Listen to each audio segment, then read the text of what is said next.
What I thought was really interesting about your book is it has a really provocative title. It says The Coming World Nation, Why Global Government is Inevitable.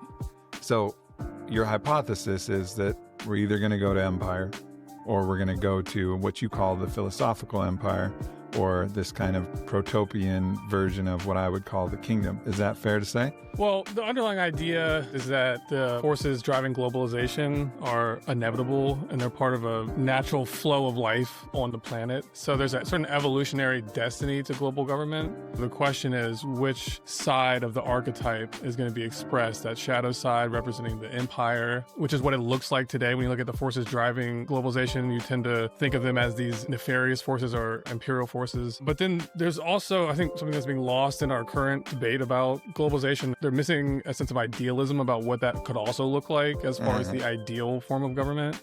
And so this book is really a meditation on that. And part of the pathway of achieving that is that we have to have the vision. We have to have an idea that we can come together in shared support of. And that's one of the things that we're lacking is a philosophical vision of where we are at the moment. I see it as the solution to almost all of our problems, no matter what dimension that they're in, because philosophy is something that can extend into every aspect of life. And so the philosophic empire is really the idea of a civilization rooted in philosophy. And that's what Plato talked about with the philosophic empire. And Francis Bacon gave his own version of that. And his idea was the new Atlantis, but that's the basic idea. It gives a particular shape to where we need to go. It's not just we need a spiritual civilization, but we access that spirit and bring the material aspect into perfection through philosophy. Let's go step by step here and talk about where empire really started. Well, I think the story of empire really has to start with Atlantis. This is something that Manly Hall tells us, that Atlantis was really the first empire, and it's where the psychology of empire first took possession of humanity. So Atlantis, that fall of Atlantis into the psychology of not only empire, but materialism and ego possession, the type of things that we take for granted as being normal aspects of human nature, they have their origin in this Atlantean period. And we know from myths throughout the world, particularly from Plato, that the collapse of Atlantis was never depicted as an accident. There was a special symbolic and karmic significance to what happened that aligns with the idea that there was a purpose and a reason for the fall of Atlantis. And that's where Manly Hall becomes very important. He really unlocks the key to understanding what exactly that was and what it means to us today.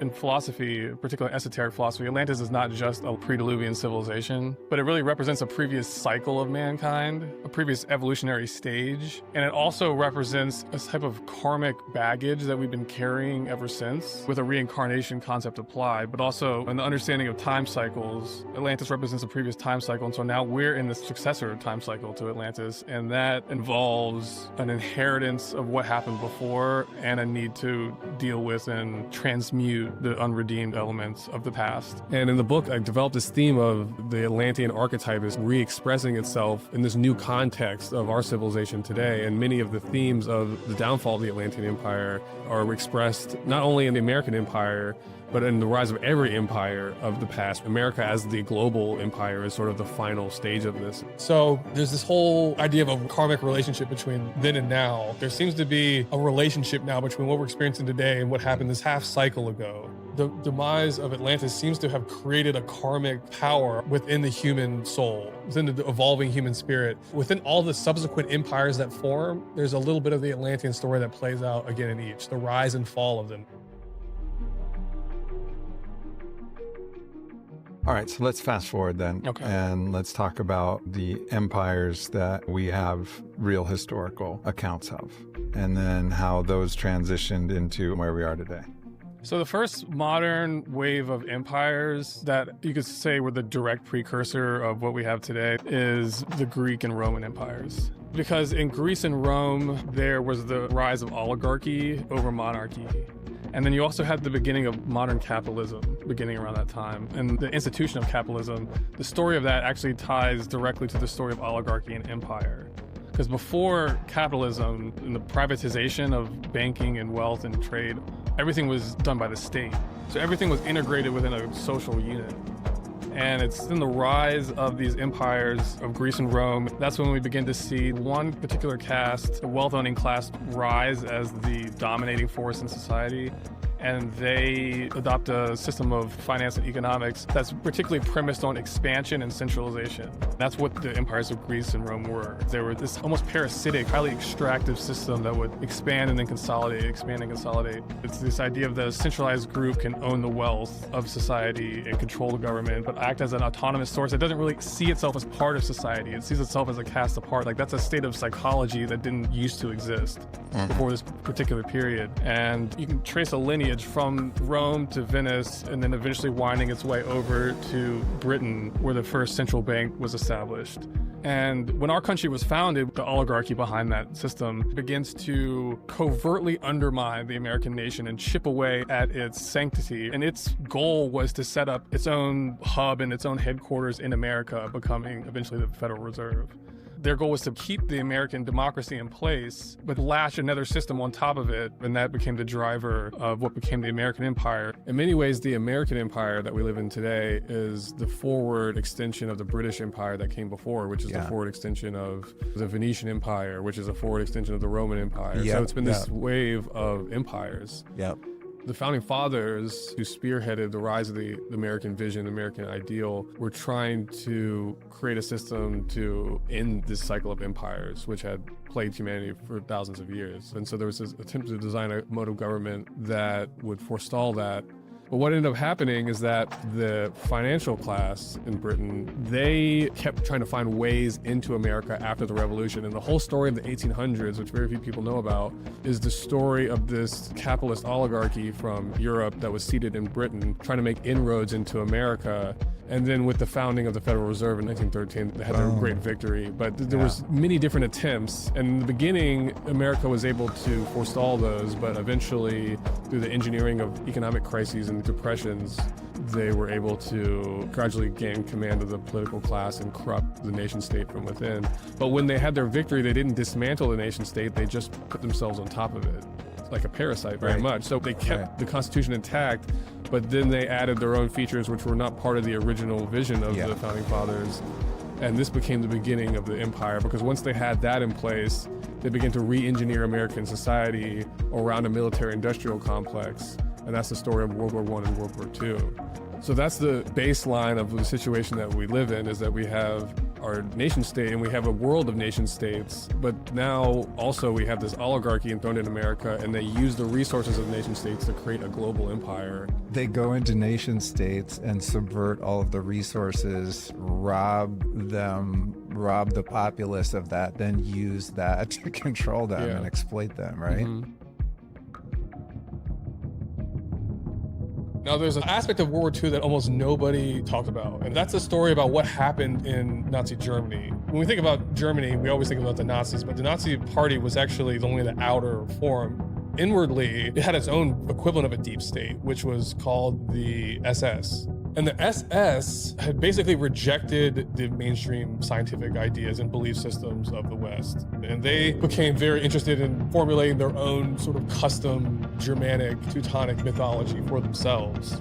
And so they were probing a lot of occult esoteric literature, basically taking it and using it for their own purposes. And they started taking stuff and misappropriating it, but they started getting into alchemy and the ether, and were investing serious resources in researching this. So there is evidence that the Germans had begun to develop a super top secret research program. By the end of the war, they had eclipsed the Allies. Technologically, they were doing very well, and essentially they ran out of time. If the war had gone on 6 months further, we may be talking about a different story of history.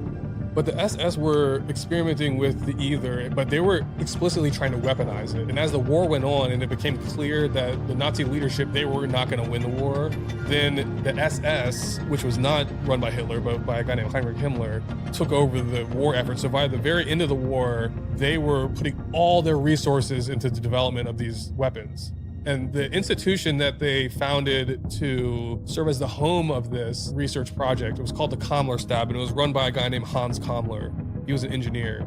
And he played two roles. He had an outer role and an inner role. His outer role is actually, he was the one who designed the concentration camps. The growth of the concentration camps were aligned with these underground facilities. So the underground black sites and stuff that exists today, that model seems to have been pioneered in Nazi Germany because they had built these very elaborate multi-tiered underground bases that they were performing this research in, this exotic paradigm of physics. They were desperately trying to weaponize it because they thought this was the only way they could win the war. So they were throwing all their resources towards all kinds of exotic weapons. And there's also evidence to suggest that they were developing early prototypes of what we would consider today flying saucers. And so at the end of the war, that whole thing collapsed very quickly. They ran out of money, they ran out of resources, the Americans were invading. And the Americans had some level of knowledge that this was existing because as soon as the war ended, they had a tremendous amount of resources move into these areas. They were in Czechoslovakia, and Southeast Germany was like the main hub of this activity. And there was a whole underground infrastructure that was built. The Americans moved in and basically took all the research, took all the top scientists, brought them over to America under the guise of this paperclip program, but there were other programs too, but basically harvested that whole thing, and then according to my theory, they replicated it back home. So after World War II, we find not only the rise of the American empire in the conventional sense, but now this German model of secret science and the whole institutional apparatus involved with protecting it, concealing it. You know, there's a lot of information warfare aspects to it that the Nazis had perfected or were at least putting together that the Americans would end up adopting after the war. So all of that stuff was going on. That's the secret history of World War II. The people who normally we think of as ruling, like the extreme wealthy or the 1%, that was the ruling class before World War II. But after how much power that put in the hands of secret research in the military-industrial complex, that is really the entity. The military-industrial complex, or a think tank or scientific apparatus within that, is really today the ruler. So that's the locus of power for empire, is today. The secret technological programs. The UFO phenomena, after decades of gaslighting about it, we now have confirmation that it exists. Technological phenomena does exist with these breakthrough capacities that are completely exotic in relation to our science. The modern version of the UFO phenomena begins in 1947. I'm talking about the metallic flying saucer, right. And then the various derivatives that came after that emerged in 1947. But by going 50 to 100 years before then, there's another trail that picks up. This goes back into the 1800s, and that story begins with the rise of the airship mystery. When you go back to the latter few decades of the 19th century, there's these interesting threads about this paradigm of technology that would later become the UFO phenomenon. So this is before even the Wright brothers. This is why the Industrial Revolution in conventional science and physics was still in development. There are these sightings of these airships that in many ways have certain properties that we now associate with UFOs. They were able to levitate. They were able to move at the speed of a bullet, basically. The technology that these reports account, it was of the time period. It was almost like these steampunk-looking vessels that people would describe. But there are also accounts of these ships landing and then the people coming out and either trading with people for supplies or making conversation with people. So this is a human activity, but yet we're seeing the properties that we now associate with aliens, like levitation. But at this point, it's clearly human. It's clearly some secret society type of thing that's experimenting with this alternate paradigm of science that was based around the idea of the ether. And the ether is a very old concept from alchemy, and it's part of esoteric philosophy. If you go back in the 1800s, a lot of the breakthrough discoveries like James Clerk Maxwell and Faraday, certainly Tesla, they were all dealing with this idea of the ether. So all their equations were based on this idea that space, the field of space, that this was not an empty vacuum, but it was actually a dynamic field that can be interacted with by means of electromagnetism. And so it was only in the early 1900s that there began to be, in my opinion, an organized attempt to take that out of public awareness and mainstream attention and to substitute Einsteinian physics, quantum mechanics. So there's been a two-track system of science that's developed. One of them has to do with the ether and the other one doesn't. I think an institution had been founded to basically monopolize this paradigm and to be the custodian of it. When you go into this mystery, you realize that not only does mankind have this hidden history with these type of exotic technologies, and that by implication there is an esoteric or an occult or a classified domain of science associated with it that's been developed over a long period of time. The key importance of this is that it allows us to engage with the UFO mystery in a way where it's actually an integral part of our own human history and our own story. And actually you can't understand the story of American empire without understanding this secret history. My feeling is that the esoteric aspect of masonry must have been involved in this. Masonry has the entry point into esotericism and alchemy and things like that. So it would have had the know-how to be involved in this whole airship mystery. I feel like the Masons would have moved into this space. And I think the spirit of Masonry went into this institution. I call it the Technocratic Superstate. And their ideals would be this paradigm can never be weaponized, but also in order to properly harness it and have an economy or world system that is actually able to both use this energy resource, but also to protect against its misuse, you had to have a global government. You had to have basically the kind of thing that we're moving to today, which is technocracy. This either paradigm is fundamentally incompatible with capitalism and that model of economic development. So you need a science and energy-based and technology-based form of economic organization. And the main thing about technocracy is that it's not based around money, it's based around energy. So it's a way of organizing society and economic life through energy. But to do that, you need to be able to measure the various inputs and outputs of energy at every level of society. And I think that that's the true intention behind the build out of what Catherine Austin Fitts calls the control grid. Because that same infrastructure you could use for absolute control over people. To ever have an etheric energy-based economy or society, you have to have this infrastructure put in place. And that can become the basis of a globally interconnected society. So we're moving from nation states to global government, we're moving from capitalism to technocracy. And this whole backstory of the Ether, I think, is the real story with that. Can you kind of frame out almost like in an architectural fashion, the ideas and concepts that you're expressing in the book? Because like, as I understand it, there's the population, you, I, Cal, most of us, okay? And then there's a global order that you refer to as the deep state. And then behind that, and this is where it ties into the UFOs, there is a secret hand that's controlling everything called the superstate. Okay, so there are these three layers. So there was this parallel emergence in the rise of empire. There was the outward aspect, which is the oligarchy and the Rockefellers and such. But in the shadows of that, there was this parallel development of this alternate paradigm and what happened to it. There was a whole different paradigm that had to do with the ether, the idea of the luminiferous ether or the 0 point field, but traditionally it was called the ether. And really these ideas about the ether interface intimately with alchemy, and this is part of a very old tradition. So knowledge about this actually is very, very old. The old concept of the ether is that space is actually this dynamic field. It's the basis of consciousness, it's the basis of mind, but it's also the basis of energy and form. It's a unified field. So everything interfaces with it intimately. It's the common mother of all things. In the rise of the industrial age and the scientific age, a new group of scientists who were interested in alchemy began to probe into the mysteries and were making discoveries. And apparently early on unlocked some of the mysteries of anti-gravity. It seems that numerous individuals or groups were making inroads into this. It wasn't just one person.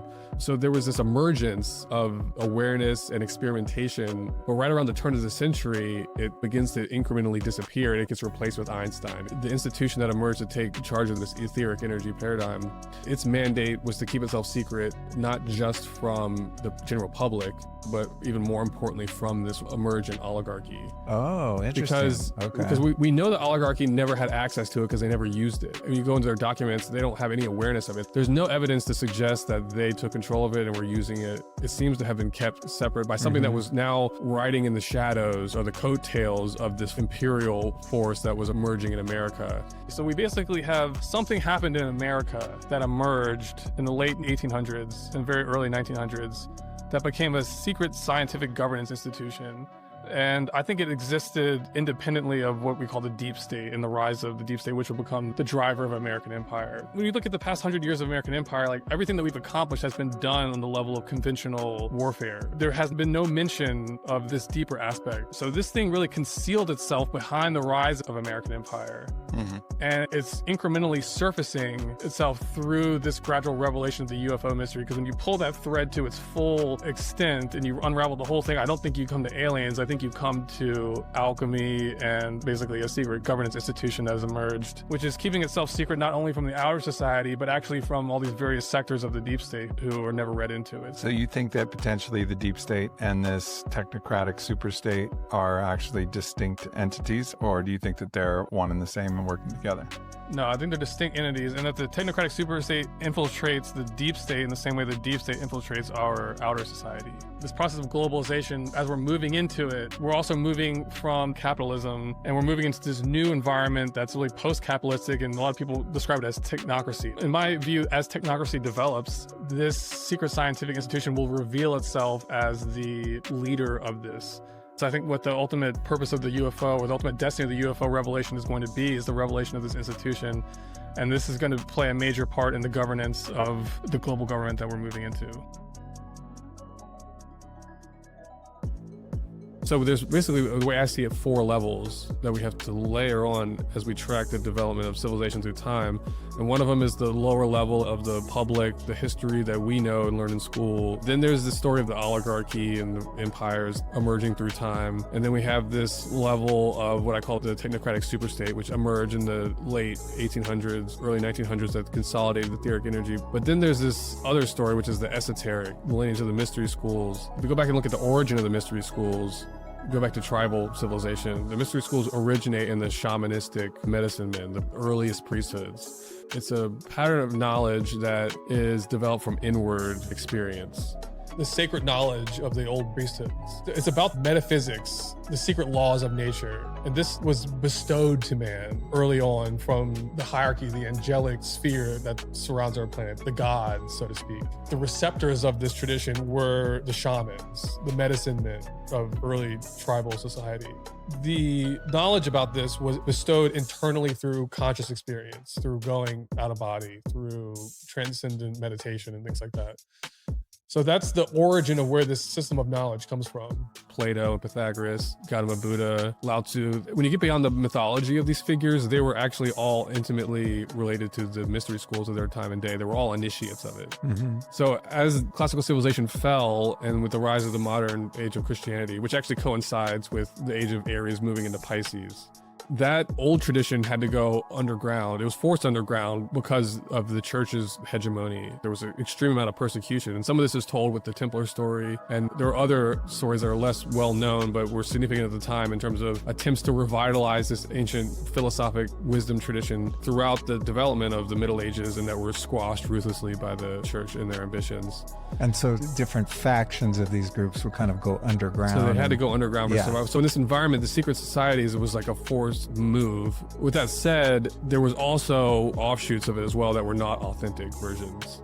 And so I think a lot of the concepts that people have of the Illuminati and things like that would be the shadow extensions of it. Mm-hmm. But there was a throughput of this sacred tradition and of these great leaders of it who were actually behind the scenes of history and were responsible for inspiring many of the forward emergences that took place. So there is this story that's waiting to be told about the past 2,000 years, about the story of the dissemination of this tradition and the role that it's played.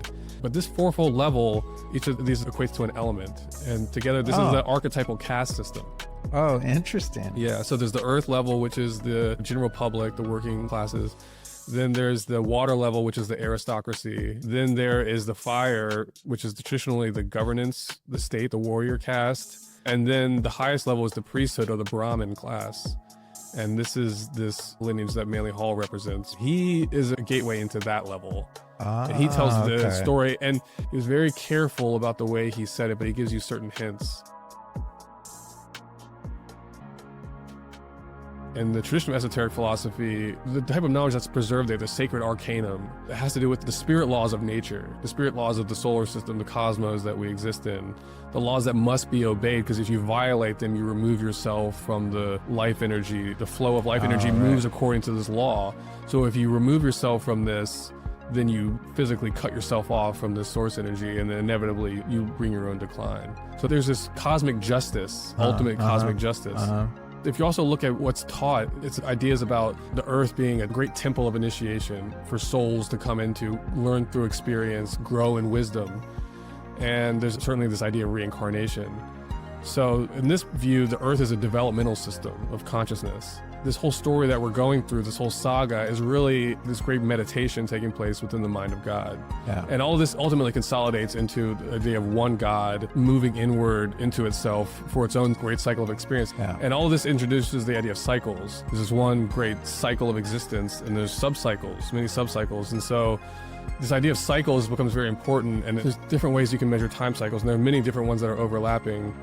But we know from studies of the philosophy of astrology, there's this idea of the great year as one of these master time cycles. It's a 25,000 year time cycle. There's an objective measurement of it, which is the amount of time it takes for one complete circle of the Earth's north celestial pole. And what's interesting, if you cut that cycle in half, That's 12,000 years. So 12,000 years from today is the date that Plato gives for the sinking of Atlantis, but also people like Graham Hancock and Randall Carlson give for the end of the Younger Dryas climatic period, in which there literally was a great deluge.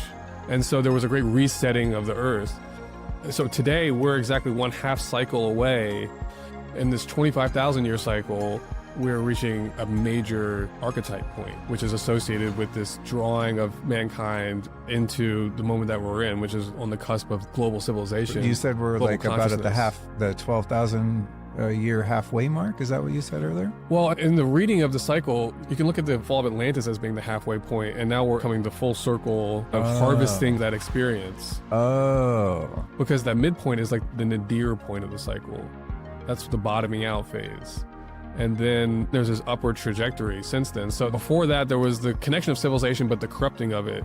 Then the bottoming out associated with Atlantis. Then there was the fragmenting of people across the earth. Okay. And then gradually you can track through this cycle, the connections forming again over a series of stages, the rise of the early states, then the nation states, then the empires and all that stuff. That whole story is the story of reconnection. And now we're on the cusp of coming full circle. This is an archetypal PowerPoint that will only express itself in the positive way of this vision of the world nation. That's the positive polarity of the archetype, but we have to discover and participate in this larger universe that we've been not participating in. So we've been, after this cataclysmic event in that cycle, we've been in a reintegration process that is incremental. Mm-hmm. And now, as you see it, it's coming to its culmination. Mm-hmm. And here we are. But in the meantime, that whole episode gives these psychological principles which were undeveloped in the past of ego, individuality, the intellect, the destruction of the old caste system. Also, Atlantis is associated with the age of paternalism, but this is an age of people coming into their own sovereign authority for themselves. So this is part of an evolutionary growth process of mankind coming of age. Mm-hmm. So we have to always be thinking about civilization and society in these terms. It's never just 8 billion individual units. It's actually one supreme consciousness expressing itself through these 8 million parts, which are always interconnected and form a whole. And so the ultimate form of civilization, the ultimate form of a collective is actually those 8 billion parts, each playing their own role and doing the best they can to realize their part, but they're all consciously aware of and in tune with the idea that there's actually one spirit manifesting through the planet and that we're all servicing that spirit. So that becomes the earth as the kingdom of the spirit. You just explained my life. I'm very aware that you and I are both exactly the same person. It's like when you sit here, I'm just looking at myself in a different outfit. You know what I mean? I forget it sometimes, but it's fundamental to the point where I couldn't disbelieve it or forget it. And that's where I derived my care, compassion, empathy, love. I think we most need a philosophical revolution because that's something that can move into this governance story that we've been talking about. And it can really change the way that we engage with it. This technocratic superstate, this institution of science and technology, whether it's good or bad, depends on the quality of governance and the other ideals that are imbued into it. So that can express itself bad or good. And philosophy is the key to pushing that in the direction that we want it to go in. So like we know that we're in this dynamic where the walls seem to be closing in on us as far as empire goes, but yet we haven't organized among ourselves any resistance to that. And the reason why is because in order to organize ourselves, you need that shaping vision. You need that shared mutual understanding where everybody can understand the part they need to play. You need a leadership group to come forward with the vision that can then inspire an organization to build around it. And so for me, the baseline of the vision is philosophy. It has to be a philosophy, and it has to more specifically be a revolution and a renaissance in the way that we understand philosophy. Philosophy is built on the idea that the world is a whole system. It's a super system. It's an integral unity. And it's not just confined to the material level of life, that there's metaphysical realms that culminate in a feel of unity. And we're created to fulfill a role and to serve a purpose within it. Philosophy, for me, is as important an institution as science and religion. And in fact, these three are intended to go together, and each part only has its proper place when the triumvirate is in place. But the philosophy component in this is completely missing. So religion's on its own and struggling. Science is on its own, caught in materialism. And they're antithetical. And the only way that they can communicate, and you can have religion move into science and science move into religion, is through this intermediating bond of philosophy. So we need a philosophical renaissance. And so that's the mission, is to work towards that. That's the Trinity, dude. That's the Trinity. Wow. So, I mean, I'm going to be reeling. So many things have, you've lit so many little fires in me. It's so fun.